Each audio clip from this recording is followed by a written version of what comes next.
Camilla Fraser Tidrow não era vista como alguém capaz de violência. Na cidade natal dela, no estado do Texas, ela era conhecida por ser a ex-Miss Rodeio, uma mulher carismática presente em vários eventos comunitários e conhecida pela sua imagem aparentemente impecável. Por isso, quando o pai dela, Joe Fraser, desapareceu em 2017, ninguém suspeitou imediatamente dela. A versão inicial era até simples, um homem mais velho com problemas familiares e que talvez decidiu ir embora com uma namorada. Mas bastou que a investigação avançasse um pouquinho para que um padrão inquietante fosse surgindo. A Camilla tinha uma relação extremamente intensa com o pai e não era de uma forma positiva. A relação era marcada por dependência financeira, emocional, controle e uma fixação que chamou a atenção dos amigos e das autoridades. Logo nos primeiros dias de investigação, os policiais descobrem sobre mudanças recentes no testamento e várias discussões familiares acaloradas. Atitudes friamente calculadas começam a apontar para um cenário muito diferente daquele que a imagem pública da Camilla poderia sugerir. O que se revelou depois não foi apenas um crime, mas o verdadeiro colapso de uma persona cuidadosamente construída que escondia uma obsessão que terminou da pior forma possível. Vem comigo entender tudo.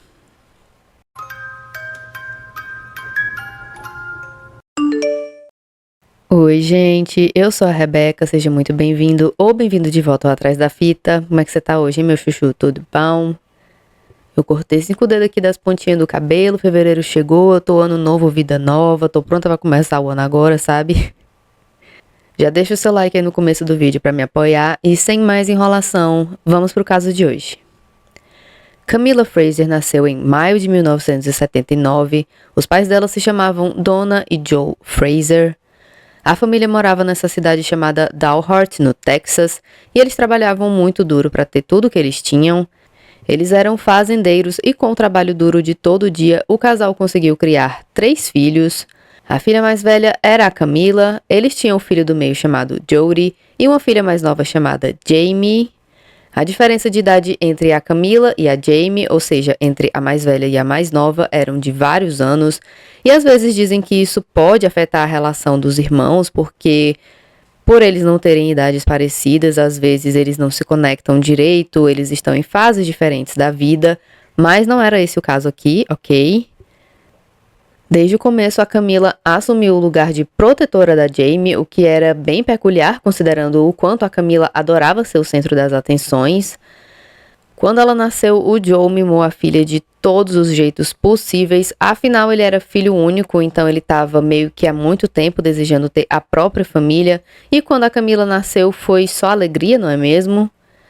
A diferença de idade da Camilla e da Jamie era de mais de 10 anos, e o que isso significa é que durante muito tempo a Camilla foi literalmente o centro das atenções da vida do Joe e da Donna. O Joe era o tipo de pai carinhoso que vivia dizendo pra Camilla o quão linda e especial era ela, então literalmente imagine a garotinha do papai, sabe? Todo esse carinho que ela recebeu acabou tornando a Camilla uma garota muito confiante. Ela amava ser o centro das atenções, então, por exemplo, aquele amigo que sempre marca o rolê na casa dele, sabe? A própria irmã dela, a Jamie, afirmou que a minha irmã era muito popular quando a gente estava crescendo. Ela era extrovertida e muito sociável. Morando na fazenda com os pais, meio que naturalmente a Camilla começa a pegar gosto por andar de cavalo desde os 5 anos de idade, e pouco tempo depois o outro sonho singelo que a Camilla arranjou foi simplesmente ser a rainha da beleza do Texas. Ela começa a se arrumar e se emperequetar todo santo dia, e eu adorei o contraste entre as duas personalidades da garota, né? A vaqueira e a patricinha vaidosa. Muito Hannah Montana, eu achei. Basicamente a adolescência mais texana possível que uma garota pode ter, não é mesmo? Até porque especificamente no Texas eles não chamam só de Miss, e sim Miss Rodeo, o que seria algo tipo a rainha do rodeio, que é como se fosse um concurso de beleza, né? Então um Miss Brasil da vida, mas nesse caso era Miss Rodeo Texas. A Miss Rodeio do Texas, e com 5 anos de idade a Camilla já estava sonhando com esse título. Os pais dela no começo achavam que era coisa de criança, uma fase que ia passar logo, Mas quando a Camila não mudou de ideia de jeito nenhum, os pais dela então resolvem apoiar esse sonho. Aos 12 anos de idade, ela começou a participar de competições e, melhor ainda, ela começou a ganhar as competições. Ela começou a viajar para várias cidades para participar de outros eventos, treinamentos, para conhecer uns contatinhos aqui e acolá, né, o famoso networking. O Joe investiu ali por baixo, brincando, alguns milhares de dólares na carreira peculiar que a filha dele escolheu. Assim como nos concursos de beleza clássicos, ser bonita era importante, óbvio, mas para ser rainha do rodeio você também precisava falar muito bem, manjar tudo de cavalos e equitação e saber de cor e salteado as regras do rodeio. Nessa época a Camila e o Joe se davam muito bem, ele comprava praticamente qualquer coisa que ela pedisse, ele dava carona para onde ela precisava ir, e aos poucos a família meio que vai orbitando em volta da Camila e de tudo que ela queria fazer, até que os pais dela tiveram um filho e depois outra filha. A Camila tinha 14 anos quando a irmã mais nova, a Jamie, nasceu. E nessa época a Camila já estava participando de competições oficiais há cerca de 2 anos, ou seja, desde os 12 anos de idade. Pouco tempo depois da Jamie nascer, a Donna, a mãe das meninas, foi diagnosticada com uma doença muito rara no fígado e era uma situação que podia ser tratada, sim, mas naquele momento a Donna tinha que viajar para outra cidade para conseguir o tratamento necessário e a família teve que se virar sem a mãe nesse momento. Foi dito que nessa época a Camila praticamente assumiu os cuidados da Jamie, quase uma segunda mãe mesmo. Até meio que sem querer, a Camila acaba influenciando a irmã mais nova a se interessar também por cavalos e concursos de beleza, e a Jamie começa ainda mais cedo do que a irmã dela, entrando na sua primeira competição com apenas 3 anos de idade. As irmãs não estavam ali disputando diretamente, porque devido à diferença de idade elas ficavam em níveis diferentes, sabe?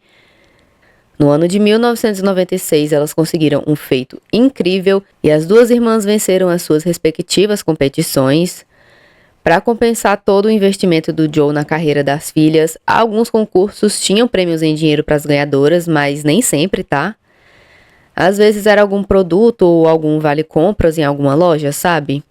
Às vezes era só a faixa mesmo, o título, né, a honra do título. Se desse sorte, ganhava uma sela de cavalo nova e se desse por satisfeita, ok? Tudo isso só para deixar bem claro que o Joe não estava fazendo isso pela motivação financeira e sim para fazer o que as filhas queriam. Quer dizer, o que a Camila queria pelo menos, porque a Jamie só tinha 3 anos, então era o que eles achavam que ela queria, né, talvez. E, gente, a Camila... Ai, Deus, como é que eu vou dizer isso sem ser cancelada? A Camila era bonita, sim, tá? Eu acho ela bonita, mas... Quando você ouve Rainha da Beleza do Texas, eu, pelo menos, estava esperando algo mais tradicional, sabe? Pra ser justa aqui, quando você vê a diferença, a foto dela toda arrumada pro concurso de beleza, é outra pessoa em comparação à foto que eles tiraram dela na delegacia, tá? São alguns anos de diferença também. E a pessoa se arrumar faz uma grande diferença também, tá? Eu me vejo obrigada a dizer isso também. E depois que a Camila conseguiu ganhar a competição que ela participou quando tinha 17 anos de idade, ela resolveu sonhar mais alto ainda. É nessa época que ela decidiu que ela ia ser a Miss Texas Rodeo, ok? Ou seja, ganhar o concurso do estado inteiro. A Camila não tinha nenhuma sombra de dúvida que ela ia levar o título para casa, sim. Ela fez literalmente uma campanha aparecendo em vários rodeios, ela treinava incessantemente noite e dia a performance dela. Em algum momento ela se oferece para começar a treinar outras garotas que também estavam interessadas em participar dos concursos. Afinal, ela até podia não ser a garota mais bonita de todas, mas se dependesse de carisma e dos contatos da Camila, ela definitivamente tinha uma chance de vencer. Depois de anos e anos de preparação, com 24 anos de idade, ela participa do Miss Texas Rodeo e ela perde. E melhor ou pior, dependendo de como você vê, ela perdeu por muito pouco, porque apesar de não ganhar o título oficial, ela ficou em segundo lugar, mas agora com 24 anos de idade, era a idade máxima permitida para participar do Miss Texas Rodeo, e o que isso significava era que o sonho da Camila tinha oficialmente acabado. Ela então voltou para a cidade dela, Dalhart, no Texas, e a partir daí ela começou a enlouquecer, meio que não tem outro jeito de dizer isso. Ela voltou para casa se sentindo totalmente perdida na vida, agora que a carreira dela meio que tinha encerrado contra a vontade dela. Nas próximas semanas ela bebeu muito, muito mesmo. Ela tinha certeza absoluta no coração dela que ela ia ganhar o Miss Texas Rodeo e ela tinha chegado tão perto, mas não exatamente lá. E assim a Camila passa as próximas semanas completamente miserável. E enquanto isso a irmã dela ainda tá competindo. Agora que a Camila não ia mais competir, todo o orçamento do Joe foi pra Jamie, e na cabeça dele eu tenho certeza que isso não era nenhum tipo de castigo pra Camila, ele só queria apoiar a filha mais nova do mesmo jeito que ele tinha feito quando foi a vez da filha mais velha. A Jamie nessa época devia ter uns 10 anos de idade, 10 ou 11, enquanto a Camila com 24 anos poderia muito bem arranjar um emprego de agora em diante, não é mesmo? Acontece que a reação da Camila com a situação toda foi completamente irracional. Do dia pra noite ela começou a odiar a irmã de 10 anos de idade. Sim, a mesma irmã que ela tinha ajudado a criar e ela que tinha influenciado a gostar e querer participar dos concursos de beleza. Mas agora que a Camila não podia, ninguém mais podia também. Ah, pronto, agora danou-se. E aí, menina, você imagina como deve ficar a cabeça de uma criança de 10 anos de idade vendo a irmã começando a odiar ela do nada? Porque a criança não vai entender que o problema obviamente está na Camila. Não, ela vai ter aquela sensação de, poxa vida, o que foi que eu fiz, né? Eu devo ter feito algo muito errado para ela começar a me odiar desse tanto, né? Enquanto isso, em vez de arranjar um emprego ou um hobby minimamente saudável, a Camila continua saindo por aí para encher a cara dia sim e noite também. Alguns amigos do círculo íntimo dela usavam. E eu não consigo dizer com 100% de certeza que a Camila também usava a substância, mas eu não ficaria nem um pouco surpresa considerando que ela andava com pessoas que usavam quase todo santo dia, e também considerando a diferença dela em apenas alguns anos de uma foto para outra, sei não, viu? Vou deixar aqui no ar. Nessa época ela comprou um carro branco modelo Hummer, que pelo que eu vi nas fotos é um carro bem grande, e ela dirigia por aí morta de bêbada e acelerando horrores. Já me estressou já. Hoje em dia não tem nenhuma desculpa pra fazer palhaçada desse tipo. Se você tem dinheiro pra ir no bar e pagar uns drinks, você tem dinheiro pro Uber pra casa, sim. Não dirija bêbado, não me estressa. Mas sei que em poucas semanas quem conhecia a Camila viu essa garota dedicada e amigável se tornar uma bêbada raivosa que dirigia por aí perigando matar alguém a qualquer momento, literalmente.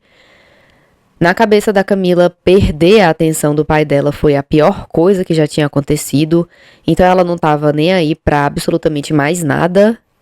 Em algum momento durante a vida festeira, a Camila engravidou, ela nunca revelou quem seria o pai do bebê, a gente não sabe nem se ela mesma sabe, mas ela manteve a gestação e ela deu à luz a um garoto.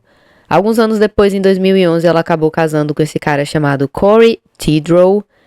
Foi dito que o Corey não se dava nem um pouco bem com a família da Camila, mas ele parecia ser bom pra ela e depois que eles ficaram juntos, a Camila voltou a ser um pouco mais estável, então, ok, algum progresso eu acho.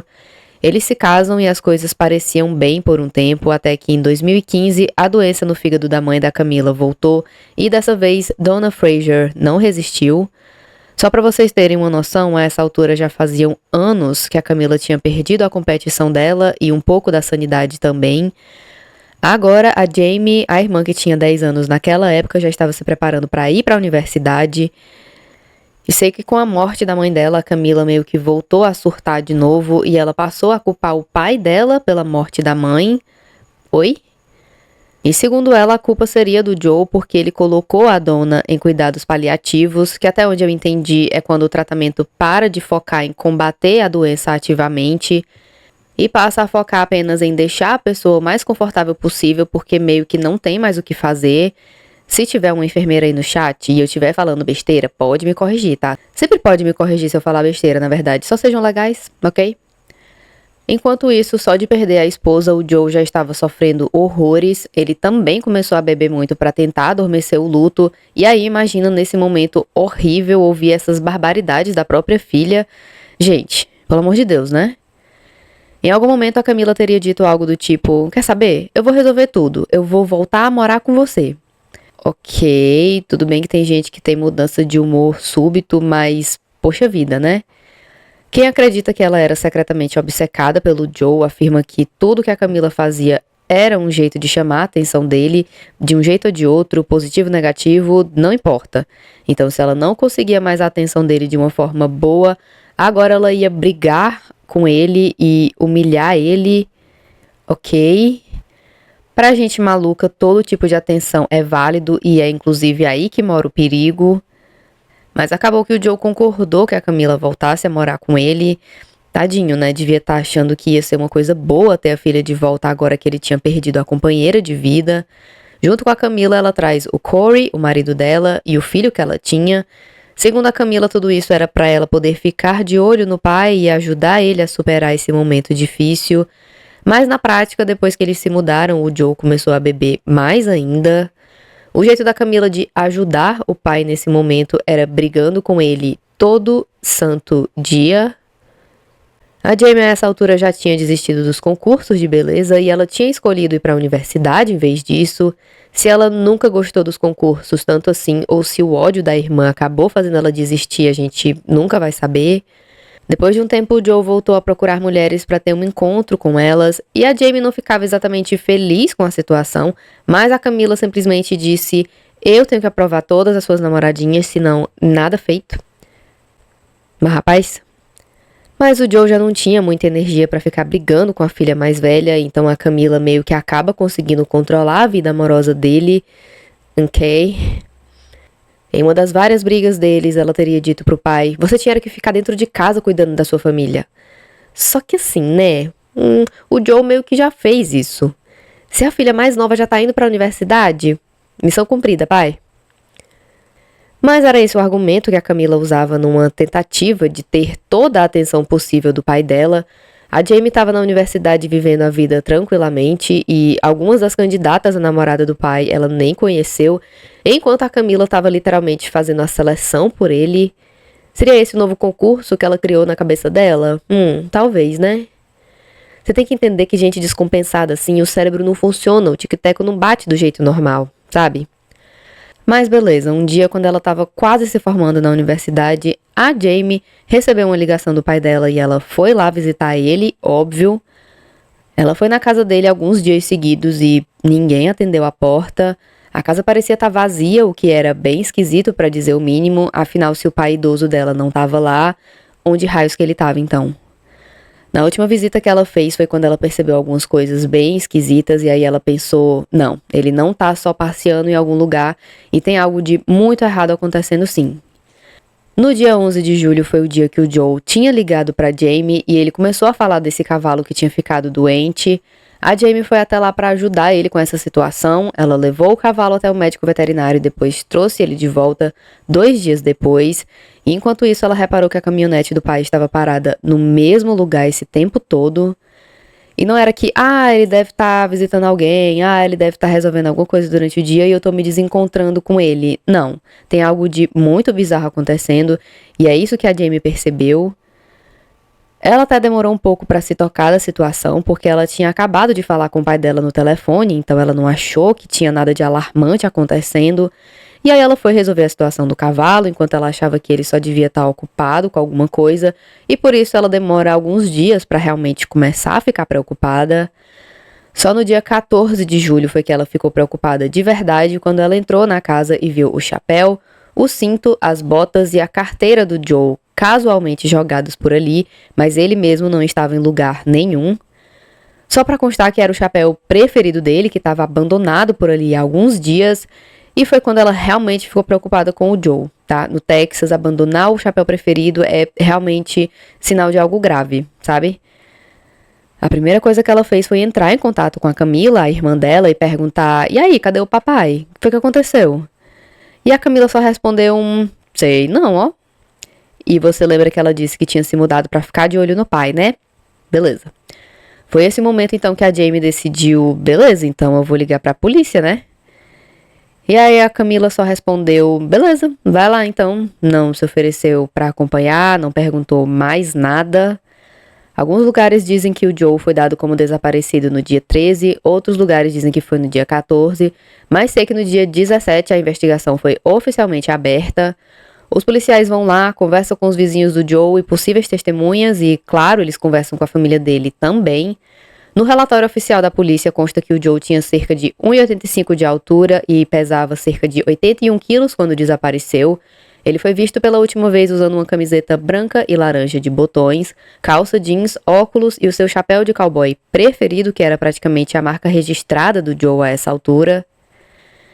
Enquanto a polícia conversava com ela, em algum momento a Camila teria dito: ele deve ter bem fugido com alguma das namoradas dele, viu?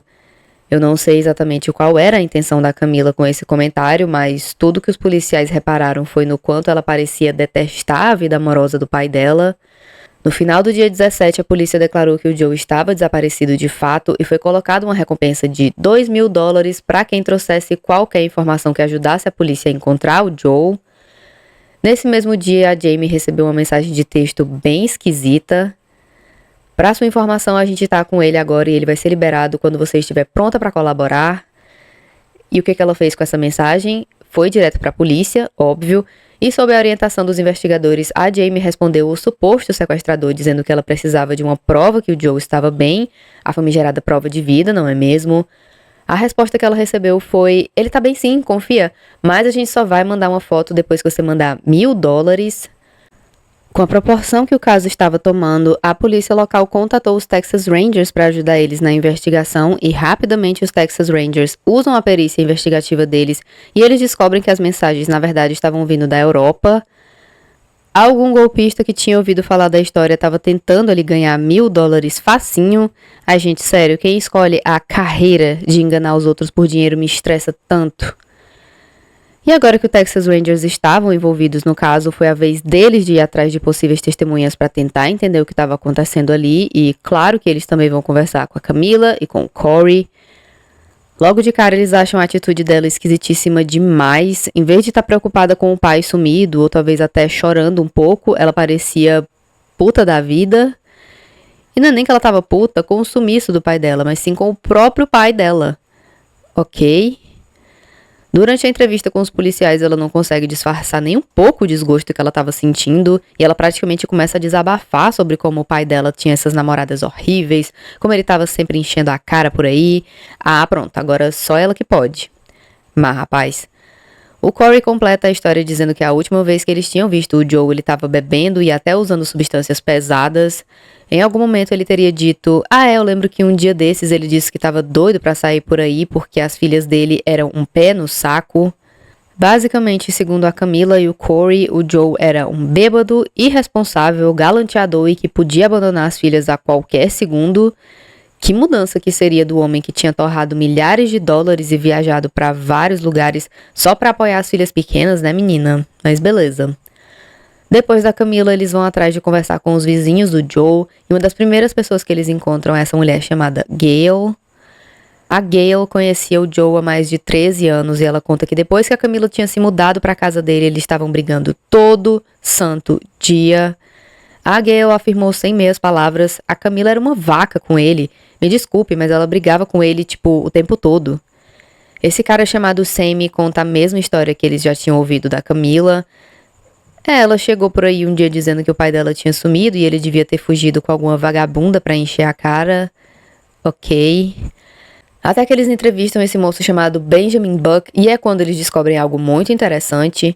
Já fazia um tempo que os policiais tinham ouvido esse boato de que uma das garotas, ou a Camila ou a Jamie, não era a filha biológica do Joe. E quando eles perguntam ao Benjamin, o vizinho, sobre isso, ele diz: eu lembro de quando as duas estavam brigando e alguém falou: você só tá pistola porque o papai disse que ele não é o seu pai de verdade. Os policiais confirmam com o Benjamin: isso é verdade? Aconteceu mesmo? E ele diz que sim. E então eles perguntam: e de quem que o Joe não é pai de verdade? E o Buck responde que era a Jamie.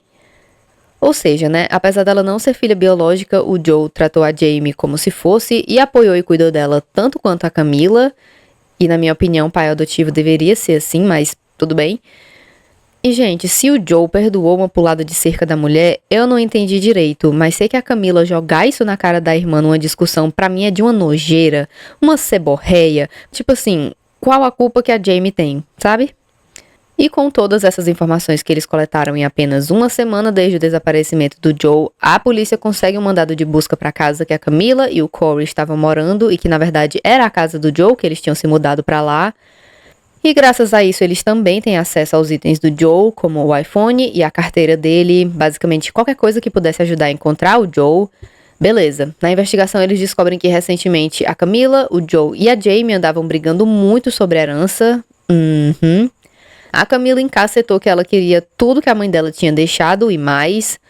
Que, tipo assim, mesmo que ela não fosse filha biológica do Joe, ela com certeza era filha da dona, então... E mais, ela ainda queria tudo que o Joe ia deixar quando ele morresse também. Gente, ela era o centro do universo, né não? E aí, adivinha? A conversa saiu do controle e virou uma briga feia muito rápido e teria sido esse o momento que a Camila aproveitou pra jogar na cara da Jamie que ela não era a filha biológica do Joe.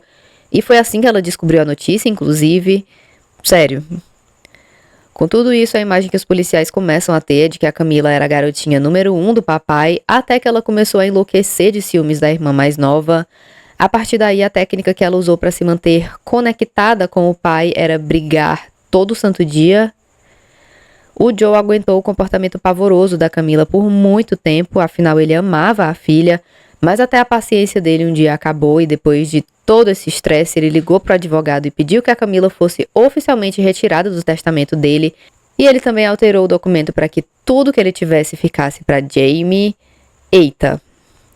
O advogado então manda essa nova versão do testamento para o Joe assinar e o documento nunca voltou. O Joe não tinha a menor intenção de falar dessa mudança para as filhas dele, mas parece que a Camila descobriu de algum jeito, afinal parece que ela era o cão mesmo. As pessoas da cidade podiam até não saber de todos os detalhes do drama familiar, mas muita gente viu de perto o jeito asqueroso que a Camila tratava o próprio pai. Essa mulher chamada Jenna Thompson viu o Joe no último dia antes dele desaparecer e ela contou para a polícia que a Camila estava na varanda da casa gritando a plenos pulmões com o pai dela. Em algum momento ela viu ela dando um tapão na cara do pai.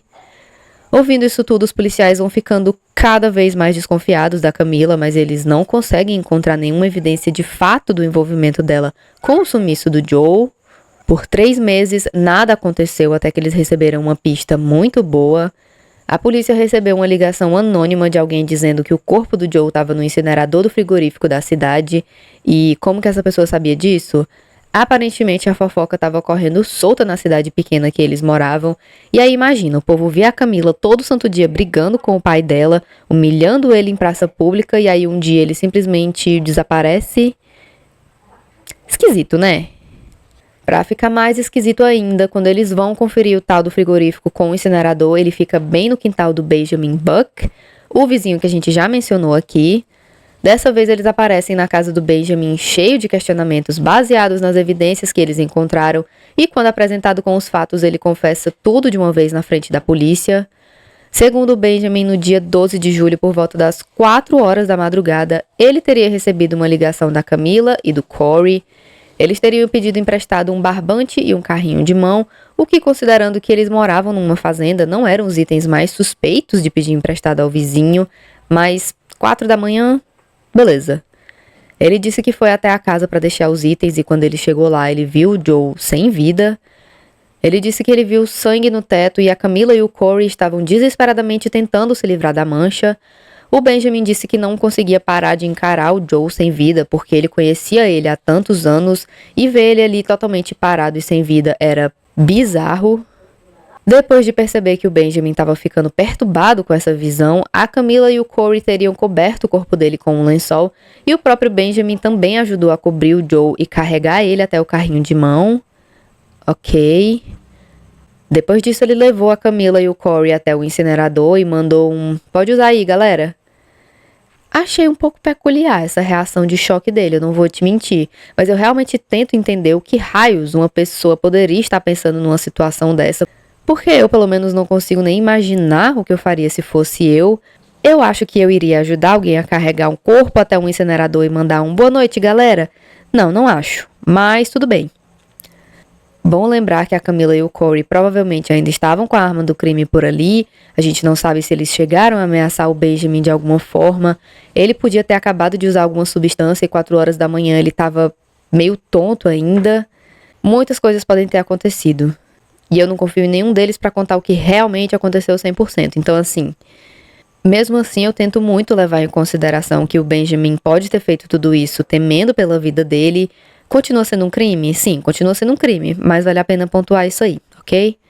Ele também tentou se fazer de doida quando a polícia chamou ele pra conversar a primeira vez, e só na segunda vez, quando eles já tinham bem mais evidências, foi quando ele finalmente começou a admitir o que tinha acontecido. Depois dessa conversa, os policiais vão até o famigerado incinerador, e lá dentro eles encontram simplesmente o resto de um crânio, mãos e pés humanos. Então, assim, além disso, eles também encontram ali perto os sapatos que o Joe estava usando quando ele desapareceu, e agora sim, imediatamente eles vão atrás da Camila e do Corey.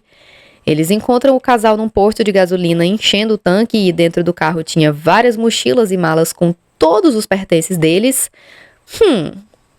No dia 3 de novembro eles foram presos e o juiz determinou que a fiança de cada um era de $1 milhão, muito provavelmente pelo nível de violência do crime que eles estavam envolvidos. A Camila, o Corey e o Benjamin também foram indiciados pelo envolvimento com o crime, mas a acusação dele era de adulteração de evidências, enquanto a do casal era de homicídio em primeiro grau. Depois da autópsia do Joe, a polícia começa a criar uma teoria aproximada do que poderia ter acontecido naquela noite. No crânio do Joe foram encontrados 2 buracos de bala, um de calibre 22 e o outro de calibre 45. Os ângulos dos tiros mostravam para a polícia claramente que 2 pessoas tinham cometido esse crime. Tudo isso tinha sido planejado semanas antes da morte do Joe. A Camila, depois de passar o dia inteiro brigando com o pai, ia lá e se oferecia para fazer um milkshake bem gostoso para ele. A teoria é de que ela fez isso para ele baixar a guarda e tomar os milkshakes para que um dia ela pudesse colocar sedativo em um deles. E menina, dito e feito. Um dia ela esmagou um monte de sedativos que ela tinha e na hora de preparar o milkshake do pai ela jogou tudo dentro.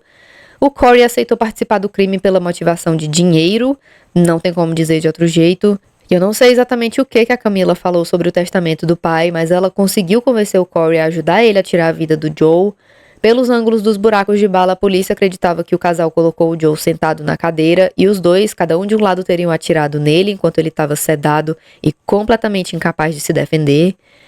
Seria esse o voto de amor verdadeiro deles? Porque amor pra essa gente é sempre uns troços bizarros assim, né? O Benjamin entregou o casal muito fácil, ele fez um acordo para testemunhar contra eles e assim ele recebeu uma pena de apenas 5 anos de prisão pelo envolvimento dele com o crime. No julgamento, o advogado de defesa do Corey usou o argumento de que a gente não sabe quem matou o Joe Frazier, a evidência não é suficiente para determinar isso e tudo é apenas rumor e especulação. Depois disso, ele tentou descredibilizar o testemunho do Benjamin Buck, que é basicamente quem contou para a polícia tudo o que aconteceu naquela noite, e ele usou o fato de que o Ben era usuário de para dizer que ele não era confiável o suficiente, mas o advogado de acusação rebateu dizendo que era óbvio demais que as evidências provavam o crime sim que o Corey tinha cometido, e ele disse que atirar em alguém na cabeça é intenção de causar morte, não é um descuido, negligência e certamente não foi um acidente. O júri declarou o Corey culpado de homicídio em primeiro grau e depois disso foi a vez da Camila ser trazida à justiça e, adivinha, ela também foi considerada culpada e os dois foram condenados à prisão perpétua. A única notícia boa possível numa história dessas, né, menina? Aprende, Brasil! Em 2020, a Camila e o Corey tentaram apelar a sentença deles, mas a apelação foi rapidamente negada e muito provavelmente os dois vão morrer mofando atrás das grades. Tudo porque a Camila não conseguiu aceitar que ela não era mais a nenezinha de papai. Como pode, né, menina? E você, já tinha ouvido falar da história da descompensada da Camila Frazier? Me diz aí o que você achou e até a próxima. Você se cuida, se hidrata, se inscreve no canal, ativa as notificações para o YouTube te avisar quando tiver vídeo novo e tchau!